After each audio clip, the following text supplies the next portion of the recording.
Hi, I'm Kit Gorton. For nearly 40 years, I've worked in the American healthcare system. I've been a pediatrician and a medical director, a state and federal official, a health plan CEO, a consultant, and a public speaker. I recently had the opportunity to do a workshop on population health management for a group of physicians and their staff who are building a clinically integrated network. This video contains highlights of that session. I hope you'll find it valuable and informative.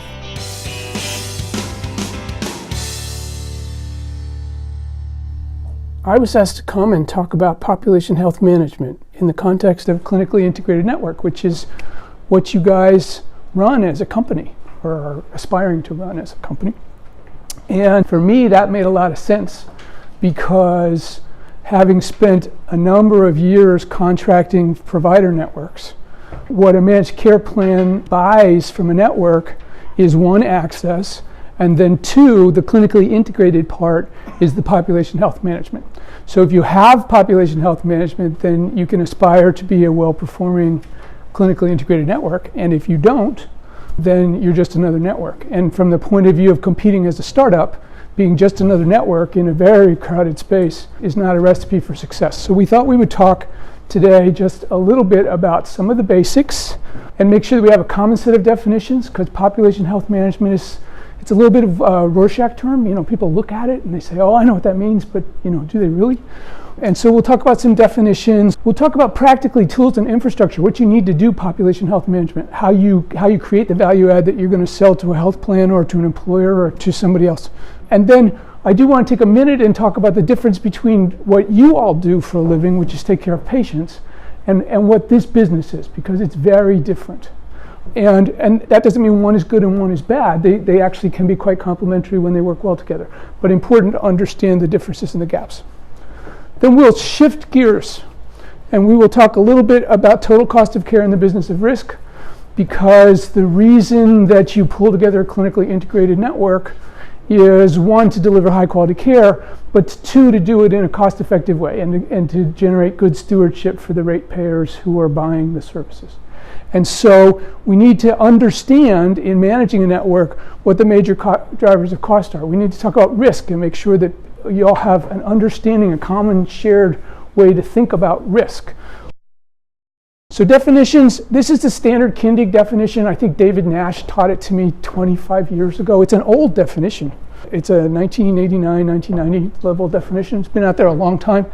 But nobody's ever done a better job. It doesn't necessarily roll off the tongue, and I'm certainly not going to read it to you, but nobody has ever done a better job in terms of characterizing the elements of it. That you care about outcomes, you care about what the patterns of health determinants are. Interesting that this is 25 years before anybody started talking about social determinants in healthcare, right? But Professor Kindig was there. And then doing something about it, right? One of the differences that you get, I spent a number of years in government, and one of the things about health policy is it's not just sitting around a table drinking coffee and thinking deep thoughts, hobnobbing with your fellow wizards. You're actually supposed to come up with something to do. When you work in government, your job description is make the world a better place every day. And so figuring out what to do about it is important. So that's population health. Population health management is a well-developed, very mature technical field. Does that mean you all should not come and play? No, the water's fine and it's good stuff. But important to understand that this is something that people have been doing for a long, long time. There are things that work, there are things that look like they really ought to work but don't work, and there are things that work in some settings but don't work in others. And so important for you as a company, if you're going to be in this space, to do what the good networks have done, which is hire the people who know how to do this stuff, and we'll talk about what some of those key skill sets are. So what are the things you need to have to operate a population health management program? The tools are two major buckets. There's care management programs, and care management is another of those terms. Everybody thinks they know what it means. Important when you sit down, this is one of the pieces of contracting advice I have for you. If you and the plan are sitting and doing a contract and they say, okay, we're doing care management or you're doing care management, question number one is, what the heck do you mean by that? Tell me exactly what the components are, so that I know what I'm responsible for and what you know what you're responsible for. And it's a range of things, as you can see, from prevention and wellness ranging all the way up to intensive case management programs, right? So these are population-wide programs. The intensive case management, you might have ratios of 1 to 25. Actually, in the most intensive, you might have ratios of 1 to 5 in terms of case manager to member ratios. So very important to understand that one of the things about population health management, we'll talk about this a little more in a minute, is you got to have something for everybody. Because everybody bought the product. Everybody is part of what you're doing. And so even if they never show up, you need to have services directed at them. Sometimes you have to go out and find people. Again, it depends on your population. But if you're dealing with a population with high levels of homelessness, a lot of substance abuse disorder, a lot of mental health problems, the folks who deal with veterans, people with disabilities who often could be homebound, you may need to go to the member or to the patient and find them and figure out what is going on with them. And sometimes finding them is the hardest thing because the phone numbers and the addresses tend to get out of date pretty quickly, particularly for some of these more transient populations, people who are near homeless and are living, sort of couch surfing from their car to their mother's house to wherever else. The mail doesn't find them, so you sending them a letter doesn't help. The phone number doesn't work because they're going from one disposable phone to the next. And so figuring out how to get a hold of them can be pretty tricky and again, needs to be very tailored. If you're dealing with a population, there's a lot of numbers involved. And one of the things people complain about insurance companies about is we care about the numbers. Well, the numbers are what quantifies the resources. The numbers say, here's how much money you have to take care of this entire population for the next year. And how do we figure out how to do it in the best way possible? And the numbers tell you how many people of this do you have or how many people of that do you have. The risk adjustment algorithms will help you decide what the level of risk in the population is. That's going to help you decide what your risk sharing parameters should be when you contract with the managed care entities. And then there's a bunch of predictive modeling. We'll talk about this. But one big important piece of rate setting that's important for you to really grasp onto, it's always done prospectively. You set your rates, and then having made that bed, you live with it. And it may not be a comfortable year. So you want to be really pretty good at data mining and predictive modeling. And then quality, because the other thing we want to do is we want to do a good job. We want to buy good quality care, right? 1, because it saves money. 2, because it's the right thing to do. If you've got a little kid with cystic fibrosis who needs to be on Kalydeco, then they need to be on Kalydeco, and that's just the end of it. Get over it. What you're trying to do is be cost effective across the population. You want to save enough money on these prevention and wellness people and on keeping people out of the hospital, and keeping people out of the ER, and keeping people from getting sick. You want to spend enough money on that so that you save money that then you can use to pay for high quality care for people with significant needs. That's the game, is the balance game. What do you need to do all of that? You need infrastructure, and this is the expensive part of it. So you can't do it without a member call center, right?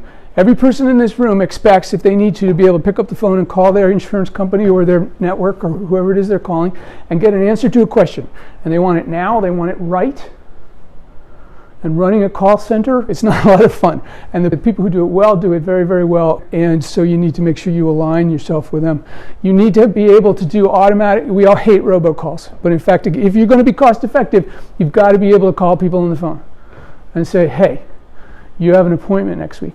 You need to accept that in the United States in the 21st century, an awful lot of people do not have English as their first language. And not just people who speak other languages and come from other cultures, but you have people who are blind and visually impaired, you have people who are deaf and hard of hearing, you have all sorts of ways that you need to interact with folks, and the call center is where all of that happens. And then you need a set of clinical professionals, because what happens is people call in the call center and they start asking clinical questions, and you want a warm transfer to somebody who knows how to answer that question, right? So that's sort of an expensive thing. When you've got a clinician talking to somebody on the phone or visiting somebody in the field or exchanging text messages or doing other telemedicine kind of things, you need to have the care management workflow applications, the documentation systems, the health education libraries, all of that's got to be there so that when the case manager says, oh, now is the time to send Mrs. Jones the little flyer about foot care for her diabetes, that it's there at hand and it can go out right at the moment so we don't need to think about it. You need to think about the various different ways that you're going to interact with people, right? So people are on the net, social media, websites, and Twitter. Enough said on that. And then quality management. Stuff happens. Wouldn't it be wonderful if all the care that was rendered was perfect? Wouldn't it be wonderful if nobody ever made mistakes? Wouldn't it be wonderful if there were no crooks and criminals out there taking advantage of people? Unfortunately, not the case. People get treated badly. People need to be able to complain about that kind of stuff. They need to be able to file grievances, and you as a network need to figure out how to do that. So you need all these things.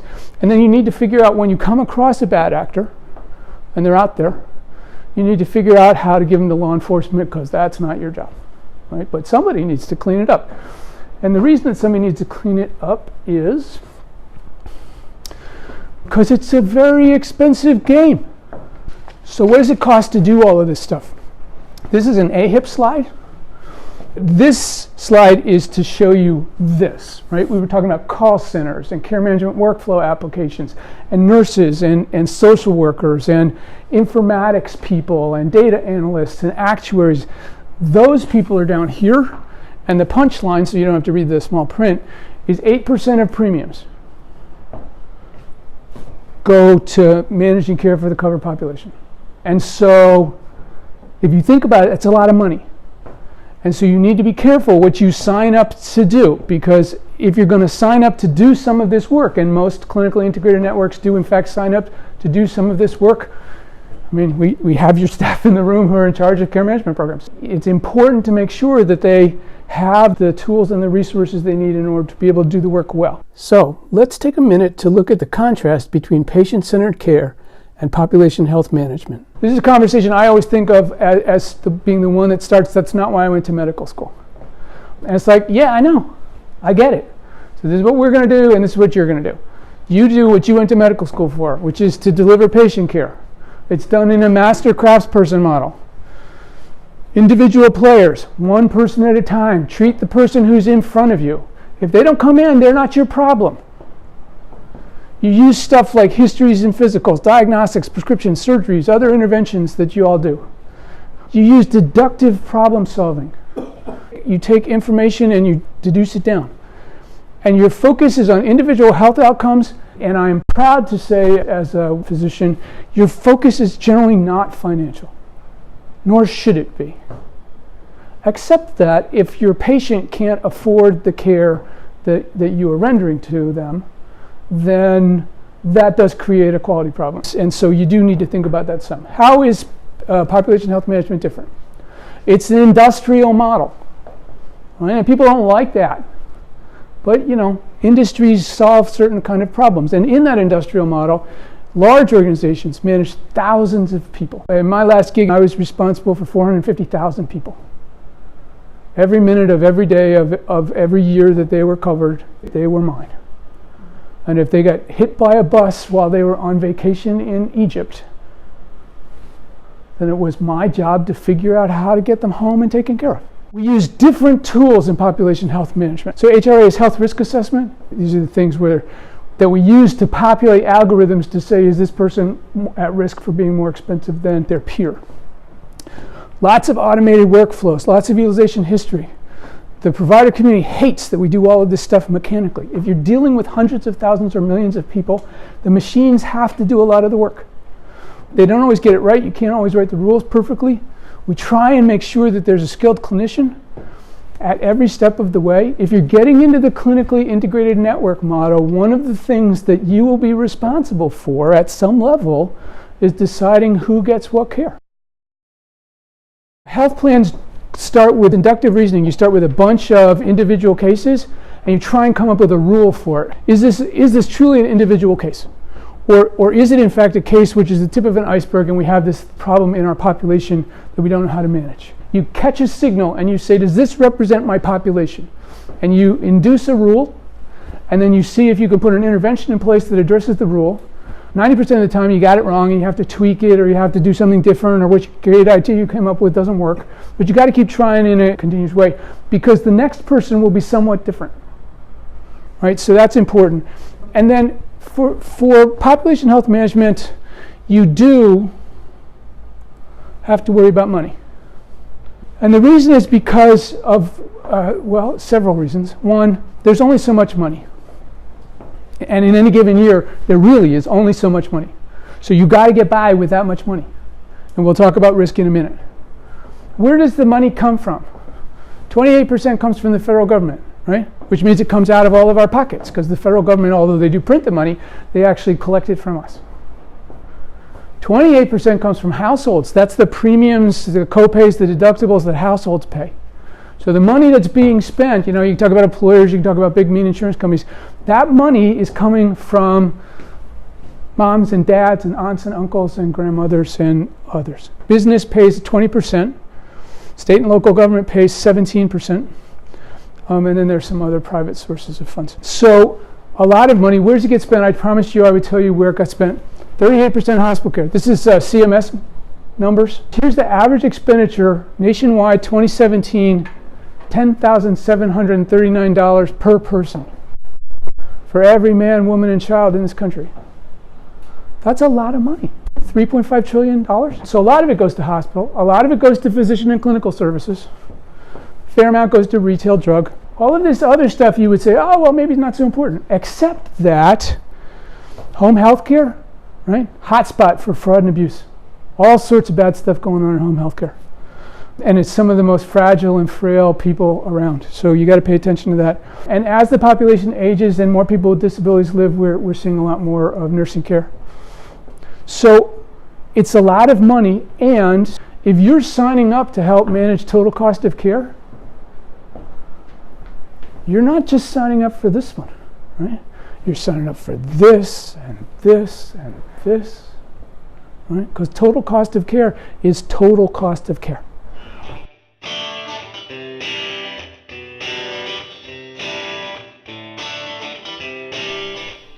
So, as you can imagine, the conversation from that point got very interesting, but that's beyond the scope of this video. What I'd like to do is summarize a few key points about population health management. First, population health management is a field that concerns itself with large groups of people and their clinical and financial outcomes measured as a group. Second, population health management uses specialized tools, such as care management, to engage members in their care and help them more effectively navigate the healthcare system. And also medical informatics, the science of measuring and managing healthcare outcomes using large data sets.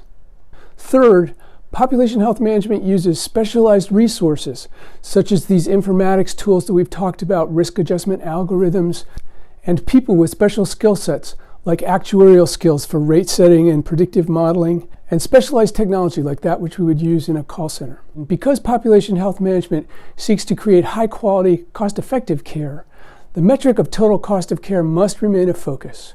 We know that total cost of care is largely driven by hospital care, the cost of pharmaceuticals, and the cost of primary and specialty care. In addition, lower cost benefits, such as home health services and managed long-term services and supports, create special challenges and risks to the healthcare delivery system. I hope you found this video on population health management to be informative and valuable. Thanks for watching.